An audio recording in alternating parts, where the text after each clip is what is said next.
This is the Women Your Mother Warned You About podcast, sponsored by Sales Gravy. I'm Gina Tremarco, Master Sales Trainer and Director of Coaching Programs at Sales Gravy. Before we get started with this week's episode, I want you to go and check out Sales Gravy University. Sales Gravy University is the place where sales professionals and sales leaders from across the globe go to learn and upscale. And right now, if you're a brand new user and you've never used Sales Gravy University before, you can get your first course for free by using coupon code free course when you go to learn.salesgravy.com. That's coupon code free course when you go to learn.salesgravy.com. And hey, I've got several courses there that you can check out. So I hope to see you there. But let's go ahead and get started with this week's episode.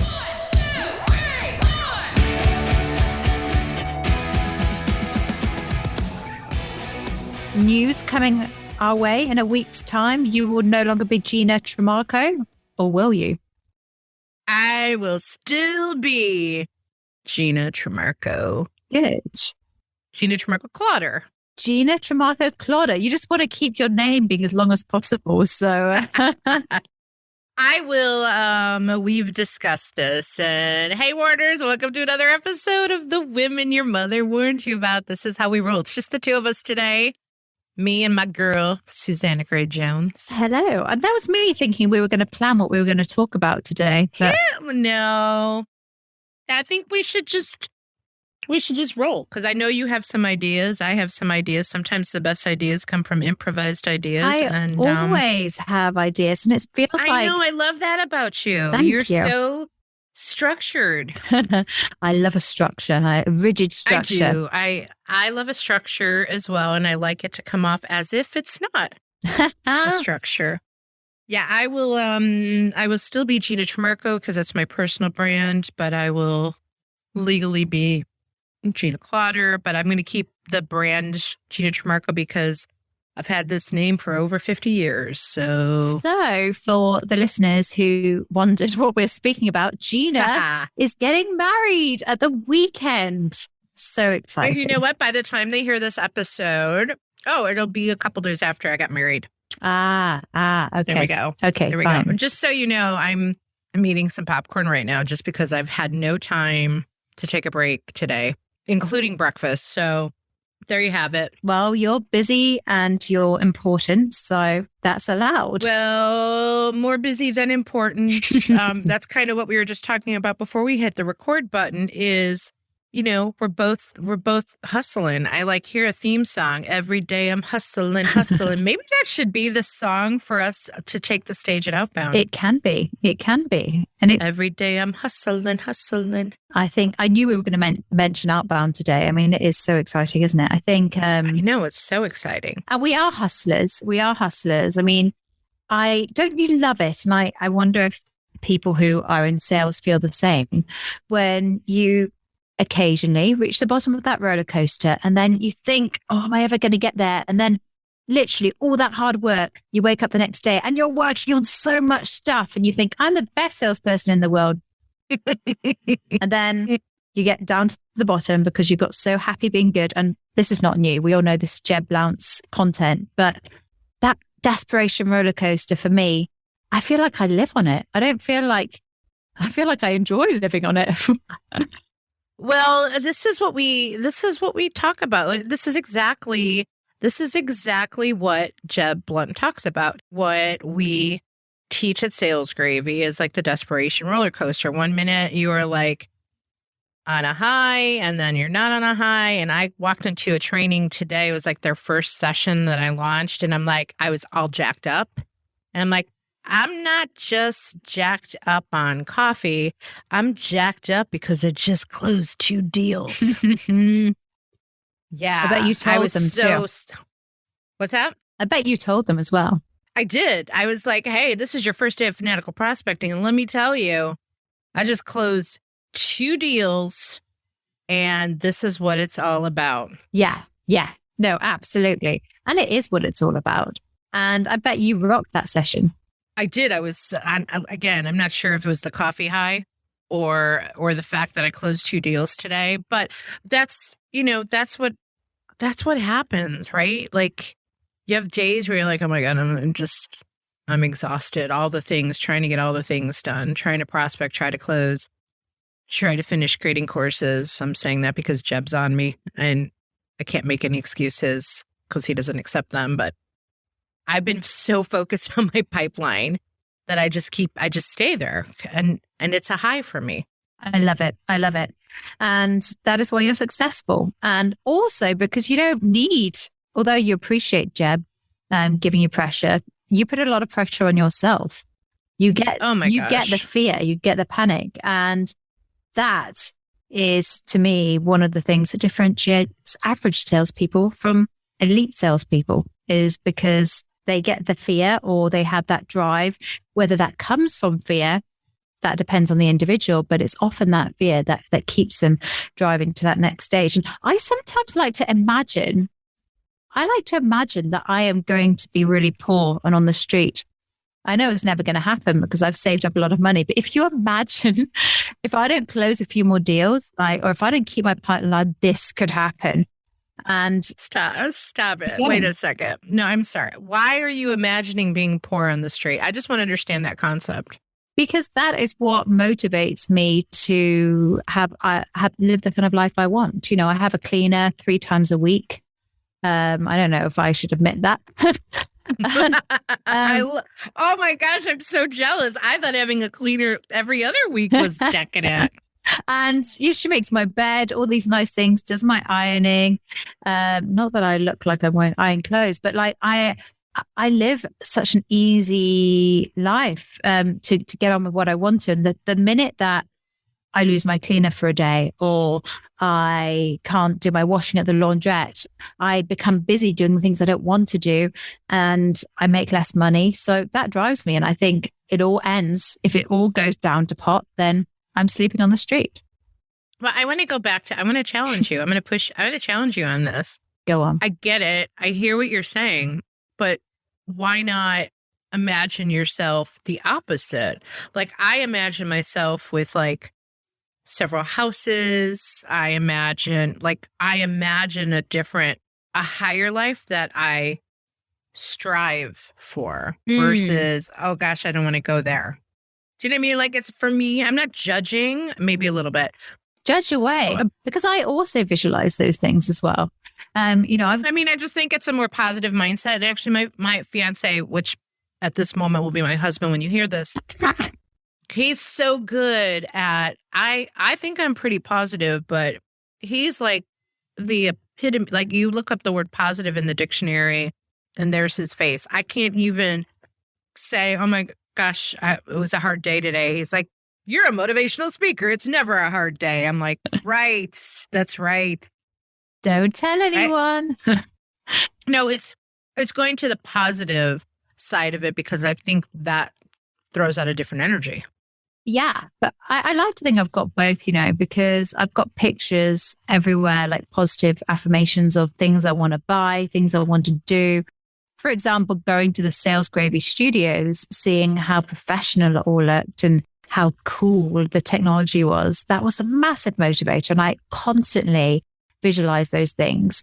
And on that, I'm a massive visualizer when it comes to something that I'm really nervous about. So I've been asked to do some recruitment training to 30 managers for one of the most successful agencies in London. And it's only 45 minutes. It should be really easy. But before I do it, I always think, imagine their faces looking like, wow, that was amazing. Or their faces being impressed by what you're saying. And I imagine it so deeply that when I'm actually on that stage or in that situation, I expect them to smile and be like, wow. So what you're saying is that you've got to imagine the positive and think towards the positive instead of be afraid of the negative. I think it's like an assumptive close. I'm going to assume I'm going to get the business. I'm going to assume you love me. I'm going to assume I'm going to have a house in Italy. Yeah. All the things. What you put into the world and what you imagine you get out. And I agree with you, but I also have the fear. Do you have the fear? What are you scared of? You must have something that you worry about, whether you're going to admit it at all on this podcast.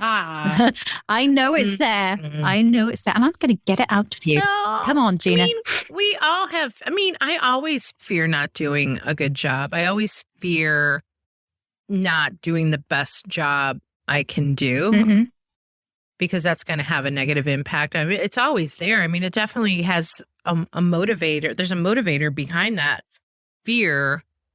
But I do fear not doing a good job or not pleasing the client or the boss or the friend or I want to bring value to everybody. So maybe that's where the fear is. The fear is not bringing the value 100% of the time, which is not reality.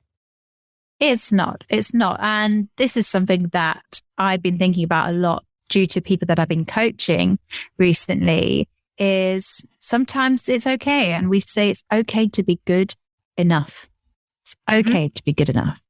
And what we often find with elite performers and top sales professionals is that they're always beating themselves up. And whether that's because of fear or because they don't feel that they're reaching that perceived degree of excellence or perceived visualization of what they want, I don't know. But, sometimes being good enough and living in the now is okay. Well, yeah. And again, I think the high performer, the high performer's version of good enough is actually better than most people's average, in my opinion, right? Because we think we're doing mediocre, and other people are like, I can't keep up with you. How are you doing that? Like, I look at Jeb's energy. Like, I thought I had a lot of get up and go, but he's like the Energizer Bunny. Like, I don't know where he gets it from. He is just it could almost be exhausting watching him. It could be. It could be. It really could be. At the same time, inspirational, right? So, and I think that's what high performers bring to the table for other people to lift them up and motivate them. If you're a competitive enough salesperson. But energy spreads. It's contagious. It's infectious. And I think sometimes when you're watching Jeb, the reason you feel tired afterwards is because you've been through that journey with him. In the same way that if someone speaks in a monotone voice, I've seen a lot of very well-paid trainers, not with Sales Gravy, who have great content, but they say it in such a dull way. Notice how I'm trying to say this in a really excitable way, but they say it in such a dull way that it just brings people with them. So, I think that's a big thing. That's a good point too. We were at a trade show last week. We were exhibiting at the Association of Training and Development, and someone came up to our booth, and this is ironic. It was another training company. Ooh, competitor. Not really a competitor. Not really. Not directly competing in our space. Not in sales. But they had come up to the booth wanting more information, and she's like, we're a training company, but our sales training that we get internally is not very good. And they bring in an external trainer. And I said, what don't you like about that company? And she said, it's just the presentation is just so boring. And the trainer is so boring. It's hard to stay focused. And there's a lot to be said about that, right? There is. How do you engage? There is. How do you engage with someone? And I think a lot of it is taking them on a journey with you, not being me and them. It's about us, and we're all going on this journey. I'm leading you on this journey, and it's not all about me. It's not all about me. That would be my answer to that. I don't even know if you were asking the question, but that's my answer. Don't you love it how, oh my gosh, trade show etiquette. I love trade show etiquette. When your competitors come and have a little sniff around and they're like, hey, oh, how are you? And it's like, I know what you're doing. You're coming to suss out my brand. And I see it all the time. No, I'm happy you bring that up because we were sussing out. That's a new one. You were one of those people sussing. We were sussing. You were sussing. Oh, yeah, I was sussing. I'm a salesperson. So I was sussing out the other competitors. And this is interesting because, at Sales Gravy, it's like I mean, we're part of Outbound, right? We have all these other training companies involved. It's just our culture, right? Everybody has something to offer, and there's something for everybody. And that should be the mindset. And that has always been my mindset in the improv world and the entertainment world. Nothing made me crazier when I owned my comedy theater, where other theaters in the area became so competitive, even though we didn't directly compete, that they wouldn't like collaborate or share. And I'm like, hey, there's something for all of us. I can promote you. You can promote me. Like, why wouldn't we help each other? Because we all would make money that way. But people become so insecure with that. It's insecurity. Exactly. It's insecurity. Exactly. So we're sussing out, and I'm walking the trade show floor with our marketing person and sussing around. And we stop at one booth, and we're just kind of like checking it out. And I'm like, what do you do? And I was sussing out for coaching kind of companies to see what they do. And he's like, oh, who you with? And then he looks at our badges and he's like, oh, your competition. I just wish you would have like stayed home in bed today and didn't come here. No. I swear to God. And my eyes popped, and I just looked at him again, going to positive attitude. And I said, well, my attitude is always collaboration, and I hope the best for you at this trade show. Yeah. So that's not what I'm saying, by the way. What annoys me. What are you saying? What am I saying? What annoys me is when people are sussing out is when they come up to your stand, they pretend that they're not looking, and they pretend that they're just like, hey, and then they grab a sneaky freebie and they have a grab a seat. Actually, I think that's probably exactly what you were doing, wasn't it? No, because my point is I'm overt about it. I'm not sussing. Yeah. I'm overt saying, hey, yeah, I mean, it's a training conference. Yeah. Like everybody there is in some way related to training. Yeah. And of course people are going to suss about. That's what we all do. And let's share. And I think that's the thing, collaborative. And I think the way that's one thing that I've learned about Sales Gravy, because I haven't been involved for as long as you, but how you've essentially got Jeb, who is probably one of the world's most renowned sales legends. I mean, he is. I'm not just saying that because he's Jeb Blount and he's our boss, but he is. Everyone knows about him. But he's also friends with all these other sales legends, and they all chat and they all have a great time. And I think that's how it should be. And we do it too on this podcast. But I've got a question for you. So instead of a listener's question, there's something that someone said to me today, two things actually, that I think are good topics for conversation.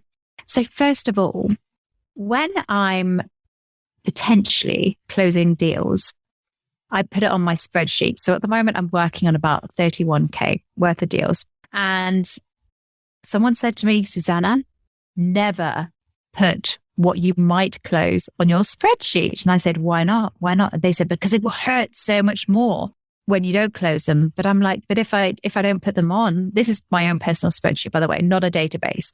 But if I don't put them on, then I can't see what I'm working on. And if I can't see what I'm working on, then how do I know what's in my pipeline?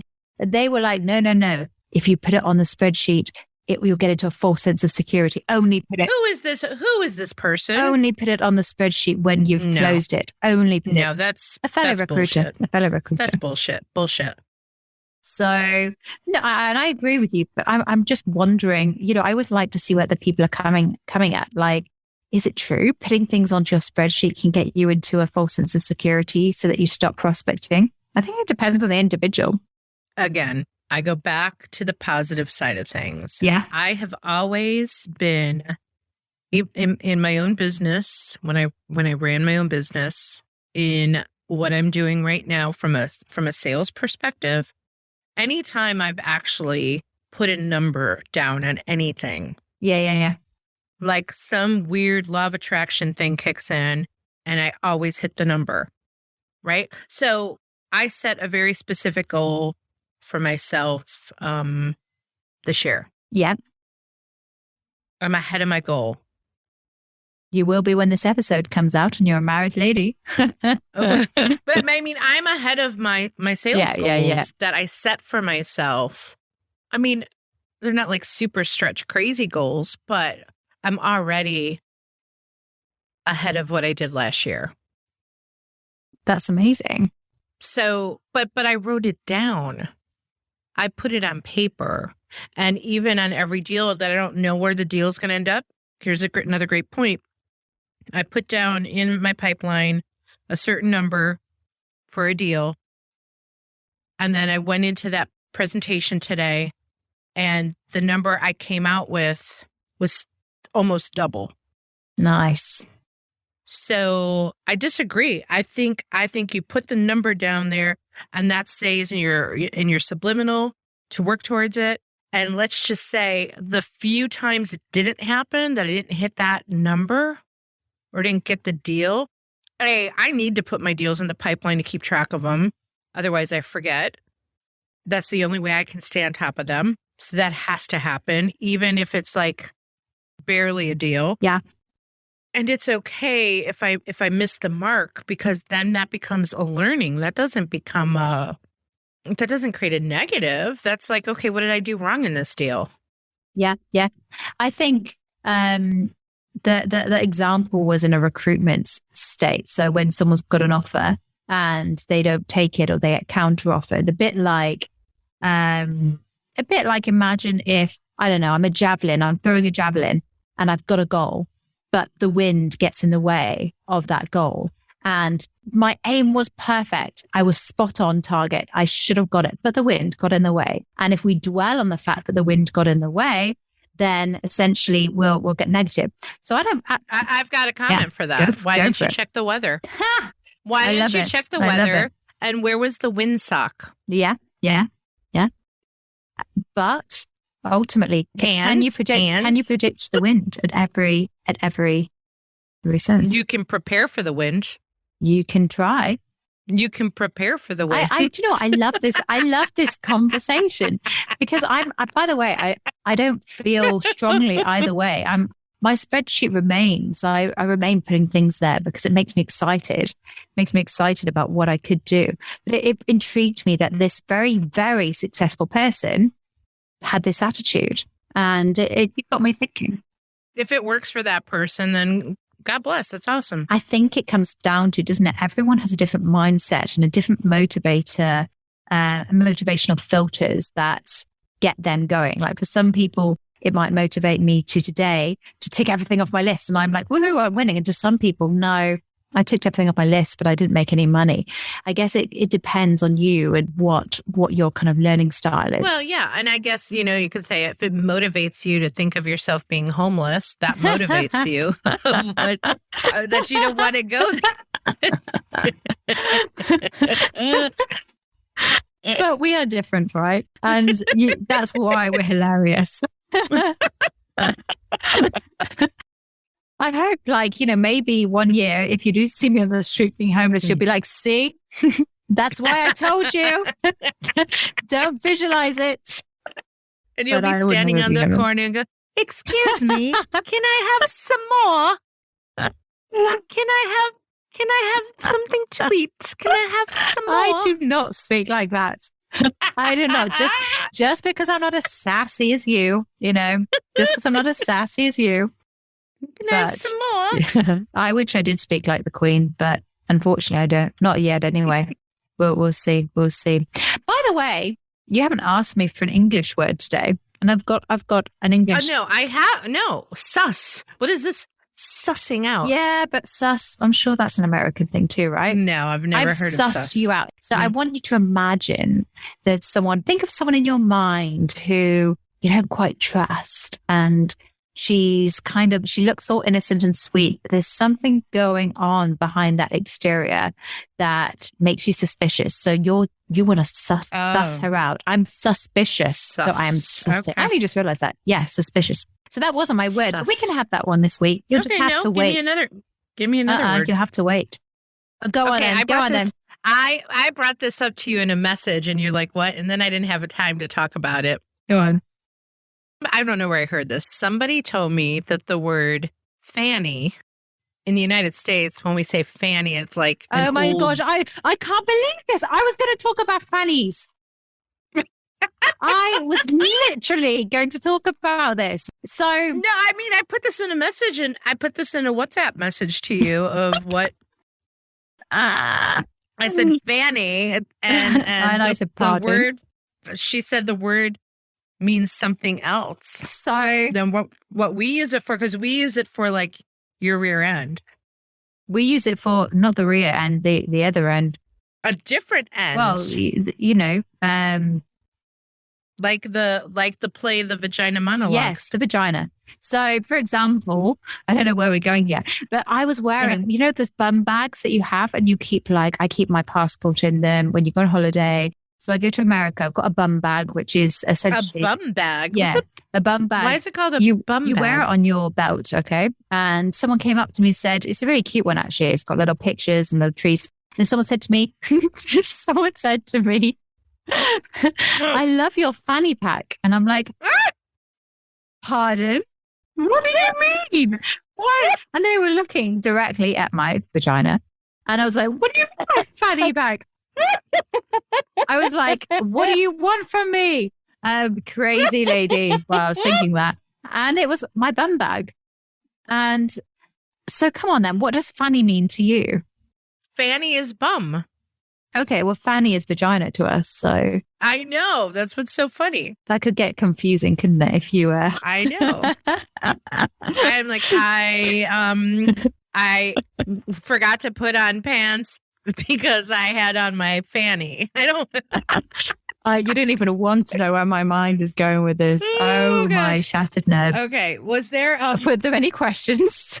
Yeah, I know we were improvising this episode because never again. We came into the show but talking about our pipeline and how we're both like pumped up on things we were doing. So I just felt like we should go there. But do we have listener questions? Well, actually, we've got a scenario. This is called Susanna's scenarios. Today. Susanna's scenarios. Okay. And it was a conversation I was having with someone actually, and I preach the things I learned from fanatical prospecting because it works and it's been the birth of my career. But someone said something to me today and it got me thinking. They said, Susanna, why do you always tell the price at the end of the discovery? So we have discovery, we do our song and dance, we get the commitment, we win first, and then we give the price. That is what we do as Elite's top performing salespeople, because we want to win first before we win the deal. So we want to win first emotionally and on principle before they sign the dotted line. So price shouldn't even be an issue because you've won them over. That's what we teach. That's what we do. That's what we live, and it works. This person said to me, no, I never do that. This different person. And I said, why? I said, why? And they said, because they said, if I go in with my rates straight away, I'm saving myself time, because what I find is that I go on lots and lots of visits to see clients and I sell to them. And then at the end, they're like, yeah, we'll work with you. But by the way, we only work with 20% instead of 25%. They said, we only work with 20%. And I said to him, but you clearly didn't sell yourself well enough. You didn't get it across. And they were like, no, they had a procurement team that just said we always work at 20%. So now I don't waste my time. I tell them at the very beginning, I only work with 25%. So I don't have to waste all that time going to see them and selling to them. I thought to myself, I know I disagree with this on so many levels. My question would be to you, do you think there's anything in that? And if not, why? I know what I think, but I want to hear the Gina Schremark answer. Absolutely. So, procurement's job is to get the best deal. That's their job, right? Somebody has got to watch the bank. But our job as salespeople is to uncover what the issue is. So, I think my reaction, my inside voice was, why that number? Why? Let's talk value here. And I would try to uncover what was important to them, because our job is to show value. So that differential between 20 and 25%, there might be a vast difference of value that until you can get into a conversation and show the value to that stakeholder, and then help them show the value to the stakeholder who's holding the purse strings, that would be my reaction. Is like, that's apples to oranges. That's not a really fair comparison. And your job is to sell yourself for why you deserve 25% versus 20%. Yes. And if you're telling them in retrospect, then you're on the back foot. Whereas if you're telling them before and you're displaying that value, then you are simply repeating the why so that they understand instead of it being news to them. So I'm in total agreement with you. Yeah, especially in your world, let's just say the average 20%? Yeah, it is. Okay. So let's just say, because I work with a lot of real estate people. So this comes up in real estate. There are real estate people that, the standard is 6% commission, but there are agents that charge 9%, right? Outrageous. But they get it because they say, this is what you get for 9%. So why not come out swinging and say, you know what? Everybody charges 20%. I charge 25%. And let me tell you why I charge 25% and what's going to be different in this experience going this way. People will always pay more for things that they see the value in. People almost are like, oh, why is that more? What am I missing? People would rather, I really believe people would rather pay more than pay less, because if you're paying less, you start to go, what's wrong with this picture? Yeah. It's like those perfume copies you get, isn't it? Like, I'm a massive fan of Tom Ford Tobacco Vanille, and one of the supermarket stores came out with what they claimed to be exactly the same. Now, the real thing, £150 or dollars if you like, and the thing in the supermarket, about $3. And what is this? What did you call this? Tobacco Vanille. It's a lush scent, and it's Tom Ford, and it's expensive, but it's worth it. And anyway, this supermarket one, apparently it was the same. But the point is that I didn't even want to go and check it out because I wanted the real thing. And because you start to doubt it. Like, the first thing that went into my mind when you were talking about this, I'm like, all right, what's wrong with it if it's 3 pounds? My guess is it doesn't last very long, or it's not as strong, or I don't know. It's value. So you can see Gina's been reading Inked a lot recently. So, which is another great book to read for any readers out there.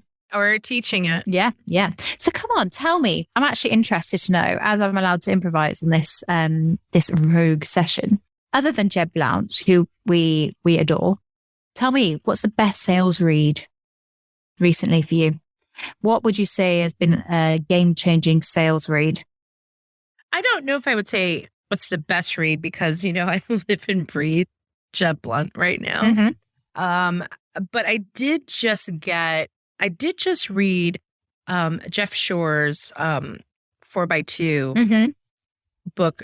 It's sales in real estate, and it's sales for real estate people. And I read it because I deal with a lot of real estate people, and a lot of them follow Jeff Shore, and he focuses on real estate. That's his niche. So I wanted to understand his teachings because they are working with me as well as him in some cases. So I want to be complementary to the content in some ways. Or the biggest challenge that I run into when I'm training people is if they've used other trainers or are using other trainers, and then there's some like conflict between the teachings. Yes. So I have to be able to manage that. But what I really liked about, and I actually listened to the book, but I also bought the book. He talks about when buyers, these are home buyers, when home buyers are on the fence and you're trying to talk them off the fence, right? That was his phrase. He's like, what you really need to find out is why they're on the fence in the first place. And that really comes down to the why. Yeah.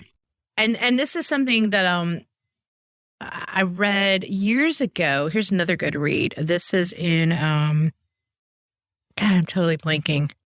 It comes, lean. Okay, so like lean manufacturing, right? So it's based on the concept of lean manufacturing, but it's that mindset of lean manufacturing in the entrepreneurial world. And it's probably called Lean Entrepreneur. I can't remember. But they talk about drilling down the why, right? And when you're dealing with customers, getting down to, you ask why not once, but 5 times.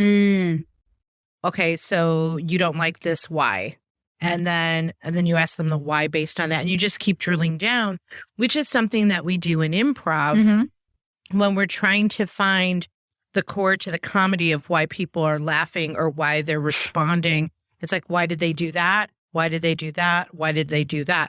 So that was really his core foundation on why are they on the fence in the first place? And stop asking discovery questions that are like, how many bedrooms do you want? And what street do you want to live in? And what kind of amenities do you have? And that's that. And all salespeople fall into that. They fall into those logistical kind of discovery questions instead of really getting deep into the emotionality behind the buyer. Right. And that was my biggest struggle with buying a house, too. Yeah. Because they all have like some level of PTSD. Like, we just found out our house has been delayed. I'm not shocked and I'm not reacting. Oh, yeah. There are no windows available. This is what we're up against right now. But salespeople in that world are just in defensive mode immediately instead of digging deeper with the buyer. Yes. To find out, like, why do you have to move right now? Yes. Why can't you wait the 3 extra months? And then the information comes out. And what's most important to them, opposed to, I want 3 bedrooms because you asked me, because they're choosing and picking out the information that they give you.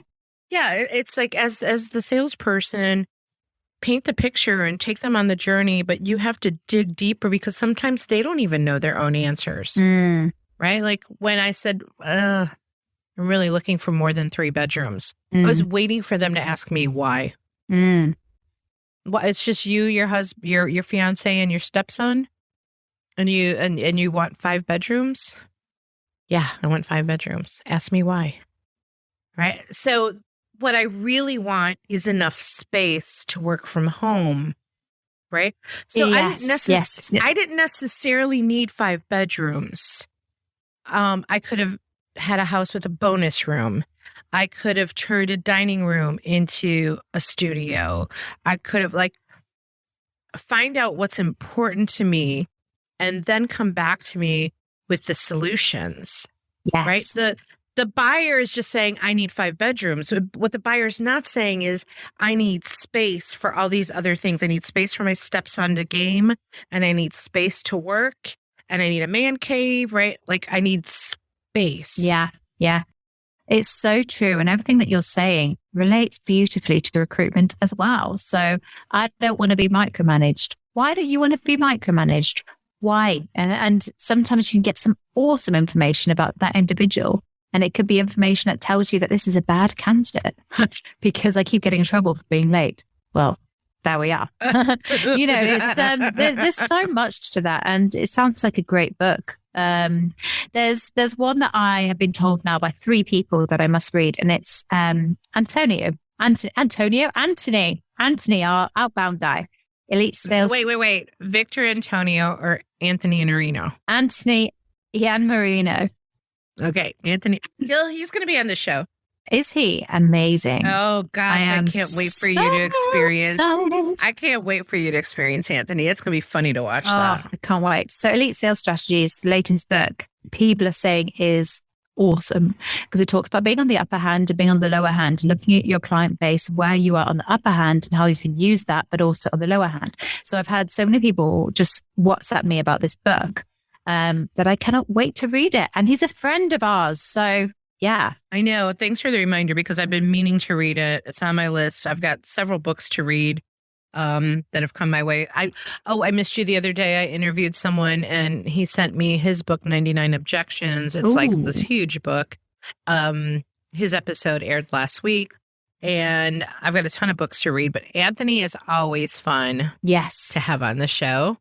Yeah. And I can't wait for you to experience his dry sense of humor. I can't wait. I won't be missing anymore. I hate missing these. And before I know it, another blonde will step in. So I need to up my game in the UK. That's okay. You're doing good. You're doing good. Do we have any other Yes, we do. questions? Yes, we do. Gina's trying to stop us digressing into banter. Right. What do we have? I'm not stopping us. People love our show the way it is. So I'm afraid I'm being quite selfish again, and I'm bringing up a recruitment one, but I think it's very relevant to everyone. So I work in recruitment, and I'm closing deals, but I am also getting a lot of no-shows to interviews, people not showing up. So you get that passive candidates commitment. You think you've got them booked in for an interview tomorrow at 9:30. And then it gets to 9:45 and the client calls and says they haven't shown. That happens all the time in recruitment. And I have some great advice on this, but I want to hear your advice. Okay, fine. So I think this is all based on how assertive you are from the beginning. So when I'm speaking to candidates, I will always say to them, look, whatever happens, I need to know if there's a reason now that you can't make that interview at 9:30 tomorrow, because I have about 5 other candidates who are interested in this role. So if there's any possibility at all that you cannot be there at that time, I need to know now. And I say it that directly and that assertively. And I can honestly say for a year and 2 months, I have never had a no-show to an interview. It just hasn't happened. And it's simple, is having that conversation, but also making sure that you've got the control from the beginning so that that candidate doesn't feel that you're just another recruiter. Getting their trust, giving them time.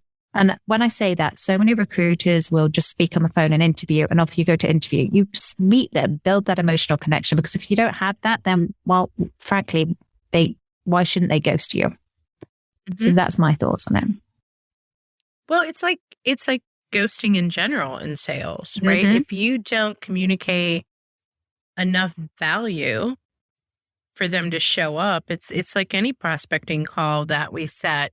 And I've done this too with people who've ghosted, because I really have very little patience with that. It is probably my biggest pet peeve.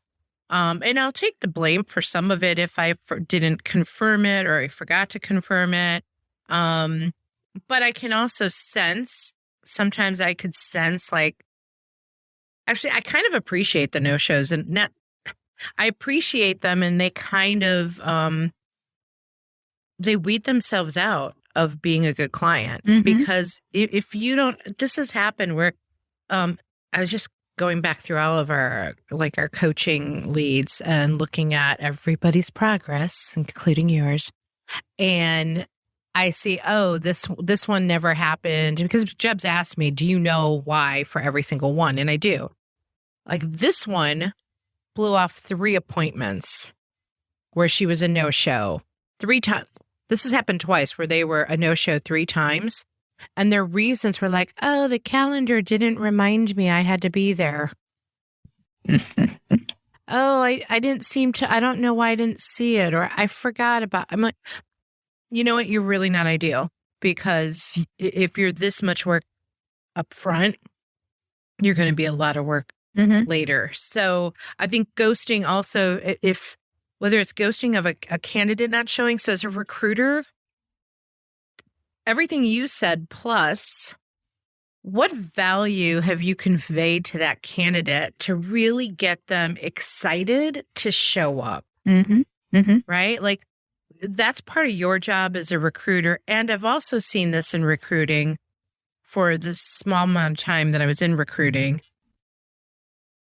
Sometimes as recruiters, we would go after, you're trying to find people for an opening and you're chasing people down, and it's like selling. And those people really don't want to interview for another job, but to get rid of you, they will say yes and then not show up. I mean, I could be wrong there, but that's also about pre-qualifying your candidates, I think. Yeah, I mean, they're usually interested if you get them on the phone. And I always say for a minimum of 45 minutes, and get all that info. If they haven't given you that, then they probably won't show up. You haven't got their commitment. And getting that emotional connection with them is key.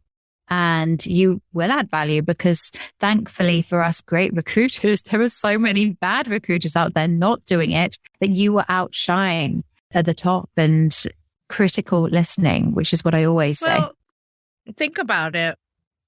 They could get cold feet and not show, because all of a sudden they slept on it. They went home. Their spouse is like, I don't know, things are good at the job you're having. Why would you want to go change now? And put an English accent on all of that. And this is, and then the morning comes and they're like, you know what? I'm going to stay in the status quo. I don't want to change. Yeah. That could be another piece of it. It can happen. I mean, one thing that I would say about people, we talk about the because statement a lot in any kind of sales pitch that you do over the phone. We have a great framework, because, and that because should always be, what are you doing for your best customers? And it's the same with recruitment. What are you doing for the people that you've headhunted in the most successful way? So you're improving their lives. You're giving them a 10% pay rise. You're giving them the progression that they didn't think even existed. So you've always got to make sure that you are showing that value in a because statement early on. So anything that you find in fanatical prospecting is relatable by the sounds of it to real estate, from what you were saying, but also to recruitment.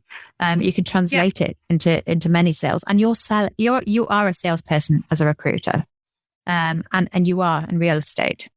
100%. I was talking to a recruiter a couple weeks ago who was potentially interested in coaching, and I feel kind of bad for that person, because of course they're like, oh no, I can't spend this money. And that was one of those situations where I told you what my response is. My response is, when you're ready to up-level your game, let me know. Right? And that might sound a little cocky, but I want them to think about it, because I want them to get out of the fear that they're in over the investment. But that's also my way to test them, to see if they're truly committed. And I felt kind of bad for him, because he was a recruiter and he was not a salesperson. And he said that. He's like, I'm good at recruiting. I like to recruit. I don't like to sell. But he just started his own recruiting business. Ooh. And I'm like, dude, you have to sell. You're it. Like, there's no one selling for you. You have to sell. You can't just recruit. And that's a problem. Many people get by recruiting in a very delivery type way, but you will never excel as a superstar recruiter unless you sell. And if you are surviving, then you are selling. You probably just don't realize it. Yeah. Ooh. I've got some very weird would you rathers today. Okay. Bring it. What do you want? Do you want weird? Do you want short and sassy, or what? Well, you're going to answer first this time, so you pick. Ooh, there's some weird ones. Okay. Okay. Would you rather find a rat in your kitchen or a roach in your bed? Who writes these? Not me. Oh my God. I know what I would rather find. You have to answer first. Yeah. I think I would rather find a roach in my bed, because I just get rid of that quickly. Whereas the rat, you never know. I mean, you can't really get rid of a roach problem quickly, but at least it's not in the stuff that I eat. I probably would be put on my food if I had a rat. What about you? Well, I have experienced both of these scenarios. Ooh. So here in South Carolina, we have these things called Palmetto Bugs. Now, it's kind of funny because the pest control was just here, and they're here once a quarter. Oh, they are what they are. They're not like typical cockroaches, right? That you can. They're not coming in because like you have a dirty house. They're just these giant. They fly too, and they're huge. Ooh. And but they're cockroaches, but they're coming in from the outside. So what's scary is when they start flying, because that freaks the hell out of me, because they're like little birds almost. Yeah, but they look like them. I said what I think you can. Yeah, I can get rid of a cockroach. So I have, in the last place that I was living in temporarily, and while I was getting divorced, there was a rat in there. Ooh. And it freaked the heck out of me. They're really big. huge. And I was that like a cartoon. I was a woman standing on a table. And it was such you want me to share some personal, like here's some personal as I am about to, or am at the moment you're listening to this married. I had just moved into this place because you have to physically separate for 12 months in South Carolina, even begin a divorce. And wow, my husband at the time, right, we were like trying to be as amicable as possible. And he was bringing some stuff over to this place I was living in. And literally before he arrived, there's this rat and I'm standing on the table and he walks in and I just start screaming at him because I'm like, there's a rat. And you are going to help me get rid of it because it's your fault that I'm in this situation right now. And it was probably the most bonding moment we ever had in our marriage, even though we're getting divorced. And he helped me get rid of that rat. But it was, it just happened to get, but I was terrified. I'm like, did it have babies? Are there going to be more rats? Yeah, sometimes that's my biggest fear, mice. The way they just scurry around and it's like, but they get everywhere and to get rid of them is so hard. I can do spiders. I can have spider for anyone, but I'd rather have a mouse than a rat. Wow. And with that, as a sales podcast. We've had fun. I hope Would you rather be a cockroach or a rat? Okay, how about that? We'll wait till next time. We've got some good ones coming up. Well, this was a fun episode all over the place. We hope that you took a lot of nuggets. I think there were a lot of nuggets in this episode. What do you think? I think there were some great nuggets. I always learn from you, Gina Tramarco. You are a pleasure to co-host with. And I always learn from you, Susanna Gray-Jones. Thanks. I totally appreciate that. It's so cool. So cool. I love your fanny pack. Oh gosh, we gotta go. Thanks for listening to this episode of The Women Your Mother Warned You About brought to you by Sales Gravy and salesgravy.university. Go check us out, womenyourmotherwarnedyouabout.com. Website update coming soon, as my fiance's like, or husband now is like, he's like, update the website. I'm like, I know. We just got the pictures back. So go check us out there or go check us out at salesgravy.com. All right. I got to go. You got to go. We got to go. Goodbye, Susanna. Goodbye. Okay. Goodbye. We are different, right? And that's why we're hilarious.